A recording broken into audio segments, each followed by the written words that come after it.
फिर बात आती है इकोनॉमिक्स पर और यहाँ पर बीसीसीआई के लिए शायद एक खतरे की घंटी बज सकती है। एक तरह का सोशलिस्ट स्ट्रक्चर है जो आप इंप्लीमेंट कर रहे हैं इन आईसीसी।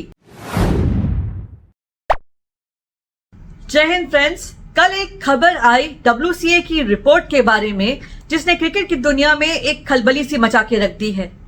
क्या है ये WCA, क्या है वो रिपोर्ट और क्या सचमुच बीसीसीआई को कोई खतरा है? इन सभी सवालों पर रोशनी डालता है मेरा आज का ये वीडियो और इसी सवालों के जवाब भी मैं लेकर आई हूं आपके लिए। So welcome to cricket flavours everybody with me Ruchika, जहां हम बात करते हैं इंडियन क्रिकेट से रिलेटेड हर खबर, हर पहलू के बारे में। मैं आपकी इंडियन यूट्यूबर हूं, मुझे सपोर्ट कीजिए, वीडियो को लाइक कीजिए, चैनल को सब्सक्राइब कीजिए, कमेंट में अपनी राय जरूर बताइएगा और मेरे वीडियो को अपने फ्रेंड्स के साथ शेयर भी कीजिएगा। So let's talk about this report that has come up yesterday, जो एक खबर के रूप में सामने आई है। WCA यानी कि वर्ल्ड क्रिकेटर्स एसोसिएशन, जिसके मेंबर्स हैं बहुत सारी कंट्रीज और वहां के क्रिकेटर्स, लेकिन इंडिया का कोई क्रिकेटर इस एसोसिएशन का मेंबर नहीं है। ये एक तरह की यूनियन है जो वर्ल्ड क्रिकेटर्स ने मिलकर बनाई है। पहले इसका नाम फीका होता था, FICA, और अभी रिसेंटली उसे बदलकर WCA किया गया है। पिछले 6 महीनों की एक्सटेंसिव रिसर्च और सर्वे जो कि क्रिकेटर्स से लिया गया, उसके बाद इन्होंने एक रिपोर्ट जारी की है जिसका नाम है history embracing change, a unified coherent global future. इस रिपोर्ट के 4 मेजर पॉइंट्स हैं जो मैं आपको बताती हूं। Scheduling, economics, regulations, leadership. ये प्रॉब्लम्स आइडेंटिफाई करी हैं इस रिपोर्ट ने और इन्हीं को एड्रेस करना चाहती है ये रिपोर्ट। ये वो प्रॉब्लमेटिक एरियाज हैं जो प्लेयर्स को तंग करते हैं, जैसे जब वो किसी लीग में खेलना चाहते हैं, अगर उसी दौरान कोई इंटरनेशनल मैच उनकी कंट्री का स्केड्यूल हो जाए तो उन्हें कभी नो ऑब्जेक्शन सर्टिफिकेट नहीं मिलता या कभी लीग को बीच में छोड़ना पड़ता है अपने दूसरे स्केड्यूल की वजह से। तो ये स्केड्यूलिंग कॉन्फ्लिक्ट जो है वो प्लेयर्स को तंग करता है। उसके अलावा इकोनॉमिक्स, जहां ग्लोबल क्रिकेट फाइनेंसेस को ऑप्टिमाइज नहीं बताया गया है और उसे ऑप्टिमाइज करने का तरीका भी इसमें सजेस्ट किया गया है। और उसके अलावा लीडरशिप और रेगुलेशन से भी कुछ एतराज है इन प्लेयर्स को, जिसके बारे में इस रिपोर्ट पर हाईलाइट डाला गया है। रिपोर्ट कहती है कि स्केड्यूलिंग के लिए cricket's global schedule should align international and domestic formats to drive growth, ensuring all matches have clear context and purpose through simpler, easier to follow global calendar and international competition structures, scheduling windows for core international cricket, ensure most of the calendar remains for the market to continue to evolve and innovate। ये report चाहती है एक 21 day period के 4 Windows जिनमें सारे bilaterals, ICC events वगैरह schedule हो, ताकि बाकी का जो टाइम हो इन 84 डेज के अलावा वो लीग्स के लिए स्पेसिफाई हो जाए ताकि कोई क्लैश ना हो। इससे प्लेयर्स को भी आसानी होगी अपने आप को स्केड्यूल करने की। फिर बात आती है इकोनॉमिक्स पर और यहाँ पर बीसीसीआई के लिए शायद एक खतरे की घंटी बज सकती है। प्लेयर्स चाहते हैं a centralised global growth and development fund to be established underpinned by pooled right model applicable only to core international cricket. ICC revenue distribution occurring within minimum and maximum parameters.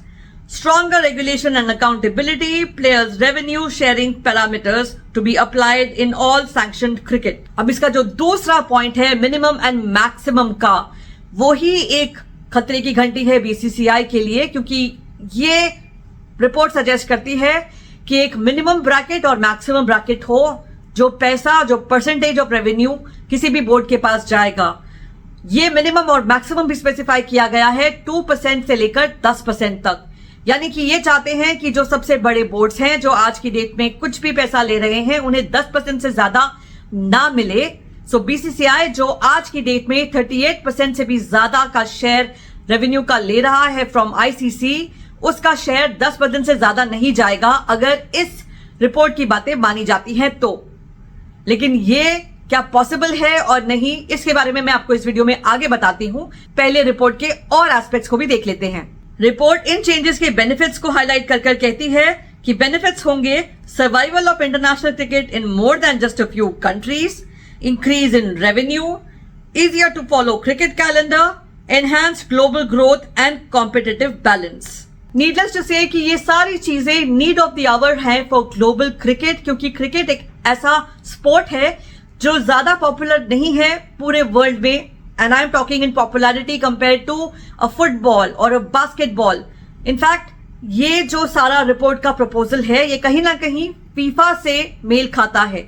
People are looking for a FIFA kind of a governing body for cricket also, यानी कि ICC की जगह एक FIFA जैसा governing body हो जो सारे member Nations को इक्वली ट्रीट करे और जहां रेवेन्यू भी इक्वली डिस्ट्रीब्यूट हो। तो यहां फीफा और आईसीसी का डिफरेंस जो है वो जरूर हाईलाइट करना बनता है, और वही मैं आपके सामने लेकर भी आई। फीफा वर्ल्ड फुटबॉल को कंट्रोल करता है, FIFA world cup of football organise करता है, जैसे आईसीसी अपने आईसीसी इवेंट्स ऑर्गेनाइज करता है। लेकिन बहुत सारा डिफरेंस है बिटवीन आईसीसी एंड फीफा, बहुत सारे एस्पेक्ट्स में ये डिफरेंस है। जिस तरह का रेवेन्यू जनरेट होता है फॉर फीफा और जिस तरह से रेवेन्यू जनरेट होता है फॉर आईसीसी, वो दो डिफरेंट एवेन्यूज हैं। फीफा और आईसीसी का डिफरेंस फुटबॉल और क्रिकेट की पॉपुलैरिटी और उनके डिफरेंस में ही स्पष्ट हो जाता है। Football is the world's most popular sport with a wide spread following across all continents. Cricket enjoys immense popularity in countries like India, Australia, England and South Africa. इनकी व्यूअरशिप में भी काफी डिफरेंस है, जबकि वर्ल्ड कप ऑफ 2022 जो FIFA का world cup था उसमें 3.5 बिलियन व्यूअर्स वर्ल्ड वाइड थे। आईसीसी के क्रिकेट वर्ल्ड कप 2023 की व्यूअरशिप थी 1.6 बिलियन पीपल वर्ल्ड वाइड, और इसमें आप अंदाजा लगा सकते हैं कि कितने व्यूअर्स इंडिया से ही थे। दूसरा डिफरेंस है प्राइज मनी एंड फाइनेंशियल्स में। The 2022 FIFA World Cup featured a total prize pool of 440 million, with the winning team Argentina receiving 42 million. And in contrast, ICC World Cup 2023 total prize था 10 million का, जिसमें champions को award किए गए थे 4 million.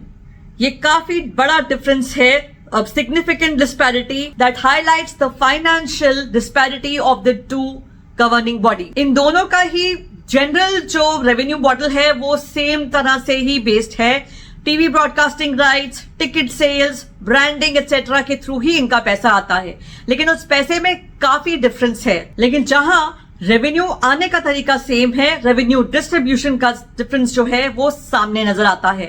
FIFA एक non profit organisation है और इसका एम रहता है फुटबॉल को प्रमोट करना पूरी दुनिया में। तो जो फंड्स फीफा के पास आते हैं वो कुछ इस तरह से डिस्ट्रीब्यूट होते हैं, लेकिन आईसीसी का रेवेन्यू जो जनरेट होता है उसे डिस्ट्रीब्यूट करने का तरीका अलग है। वो मेंबर कंट्रीज, पार्टिसिपेटिंग कंट्रीज में डिस्ट्रीब्यूट होता है on the basis of their participation to the revenue, यानी कि उन्होंने कितना कंट्रीब्यूट किया रेवेन्यू को और उनकी फाइनेंशियल हेल्थ कैसी है, खुद के बोर्ड की फाइनेंशियल हेल्थ कैसी है, उसके बेसिस पर यह पैसा डिस्ट्रीब्यूट होता है। तो यहां एक मेजर डिफरेंस आ जाता है फीफा और आईसीसी के बीच में। लेकिन उसका डिफरेंस जो है वो सिर्फ इसीलिए है क्योंकि cricket is not a global sport जैसे फुटबॉल है। फुटबॉल की तरह का ग्लोबल स्पोर्ट नहीं है। उसका व्यूअरशिप जो है वो कॉन्सेंट्रेटेड है इन साउथ एशिया, स्पेसिफिकली इंडिया, इस रीजन में, और इसीलिए बीसीसीआई जो है वो सबसे ज्यादा पैसे कमाने वाला बोर्ड है और बहुत ज्यादा सबसे ज्यादा कंट्रीब्यूट करने वाला भी बोर्ड है टुवर्ड्स आईसीसी अर्निंग। अगर आप देखेंगे तो फीफा में भी बहुत ज्यादा कंट्रीब्यूट करने वाले कुछ कंट्रीज हैं, जैसे कि Mexico, United kingdom, United states, लेकिन फिर भी ये उस तरह का डिस्पैरिटी नहीं है जितना ज्यादा क्रिकेट में अवेलेबल है, क्योंकि ये जो एक स्पोर्ट है जो पूरी दुनिया में खेला जाता है, तो छोटे मोटे मेंबर नेशन से भी या एसोसिएट मेंबर नेशन से भी काफी इनकम आ जाता है, बिकॉज पॉपुलैरिटी स्पोर्ट की इतनी ज्यादा है। क्रिकेट की पॉपुलैरिटी जिस हिसाब से इंडिया में है उस हिसाब से दुनिया में कहीं नहीं है। हाँ, ये पॉपुलैरिटी बढ़ सकती है और बढ़नी चाहिए, लेकिन इसका मतलब ये नहीं है कि आप इंडिया के इनकम सोर्स को काट दे, इंडिया के इनपुट को अंडरमाइन करके उसके कंट्रीब्यूशन के मुकाबले उसको जो इनकम दी जाए वो बहुत ज्यादा कम हो जाए। इस वक्त आज की डेट में 38.5% जो शेयर है उसे आप सिर्फ 10% कर देंगे, ये तो कहीं का भी इंसाफ नहीं है। एक तरह का सोशलिस्ट स्ट्रक्चर है जो आप इंप्लीमेंट कर रहे हैं in ICC, and I don't think it's going to bring any glory to the game. इसमें प्लेयर्स का आर्ग्यूमेंट है कि वो सबसे ज्यादा पिवटल हैं किसी भी मैच के सक्सेस के लिए, किसी भी टूर्नामेंट के सक्सेस के लिए, इसीलिए उनकी चलनी चाहिए। तो अगर इंडिया इतने सारे मैचेस खेलता है जिसको इतने सारे व्यूज मिलते हैं, उसे खेलने के लिए लेकिन दूसरी टीम भी चाहिए और दूसरी टीम का भी उतना ही इंपॉर्टेंट, उतना ही महत्व होता है। लेकिन यहां मैं पूरी दुनिया को याद दिलाना चाहूंगी कि अगर इंडिया आपस में ही गेम खेल ले, जैसे कि कहीं ना कहीं आईपीएल में होता है, तो उसको भी बहुत सारा व्यूअरशिप मिलेगा। प्लेयर्स चाहते हैं कि जैसे आईपीएल में इंडियन प्लेयर्स खेलते हैं, वैसे ही इंडियन प्लेयर्स को दूसरी लीग्स में भी खेलना चाहिए, ताकि वहां भी आई बॉल्स जाए, इंडियन आई बॉल्स, जिसकी वजह से वहां की उन लीग्स की भी पॉपुलैरिटी कुछ ना कुछ वैसे ही बढ़े जैसे आईपीएल की है। मैं इस बात से डिसएग्री नहीं करती हूं, लेकिन इस मामले में मैं शायद बीसीसीआई को रेकमेंड करूंगी अपनी तरफ से कि उन्हें चाहिए कि जो नॉन सेंट्रल कॉन्ट्रैक्टेड प्लेयर्स हैं, यानी कि वो प्लेयर्स जो इंडिया की इंटरनेशनल टीम में खेले नहीं हैं या आगे शायद प्रोस्पेक्ट में खेलने वाले भी नहीं हैं, अंडर कैप्ड या अनकैप्ड प्लेयर्स होते हैं, उन्हें अलाउ कर देना चाहिए दूसरी लीग्स में खेलने के लिए, ताकि ये प्लेयर्स भी पैसे कमा सके। और इंडियन प्लेयर्स जो थोड़े बहुत पॉपुलर हैं, जैसे आजकल पिछले कुछ मैचेस में कुछ ऐसे अनकैप्ड प्लेयर्स हैं जिन्होंने बहुत अच्छा करके दिखाया है, जिनका शायद इंडियन क्रिकेट टीम में फ्यूचर में हिस्सा बनना अभी तो मुश्किल लग रहा है। ऐसे प्लेयर्स को जैसे सिमरजीत सिंह है, SRH के या विपराज या आशुतोष, ऐसे प्लेयर्स को अगर आप भेजना चाहते हैं, उन्हें अलाउ कर देना चाहिए दूसरी लीग्स में जाकर खेलने के लिए, ताकि वो भी अपने स्किल्स को भी इंप्रूव कर पाएं और पैसे भी कमा पाएं। उनके लिए भी कोई हार्म नहीं होगा और आई एम श्योर कि इवन बीसीसीआई को भी इससे फायदा होगा। और जहां तक रही बात शेड्यूलिंग की, तो वो भी सही है।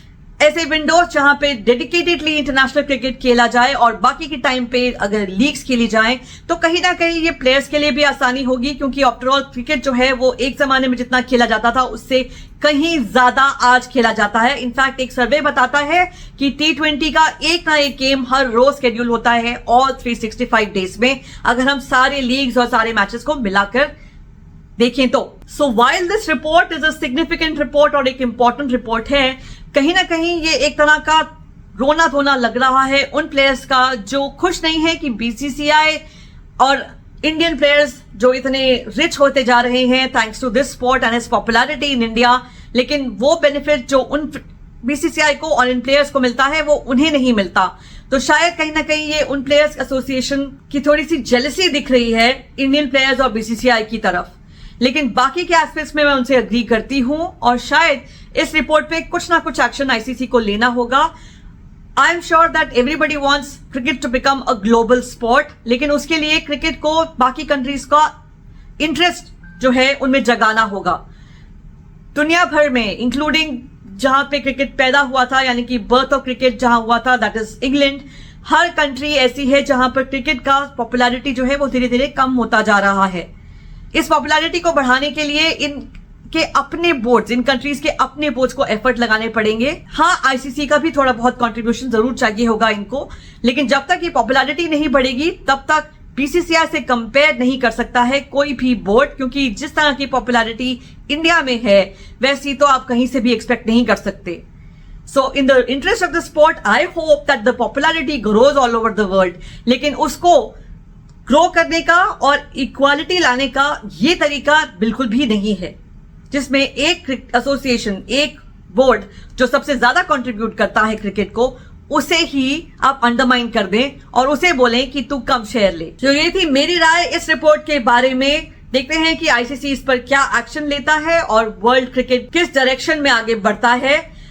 आई hope that you enjoy this video, और अगर अच्छा लगा है तो प्लीज इसे जरूर लाइक कीजिएगा, चैनल को सब्सक्राइब कीजिएगा। मैं ऐसे और क्रिकेट के हर फ्लेवर के वीडियोस आपके लिए लाती रहूंगी। Thank you for watching everybody, have a great day, bye bye.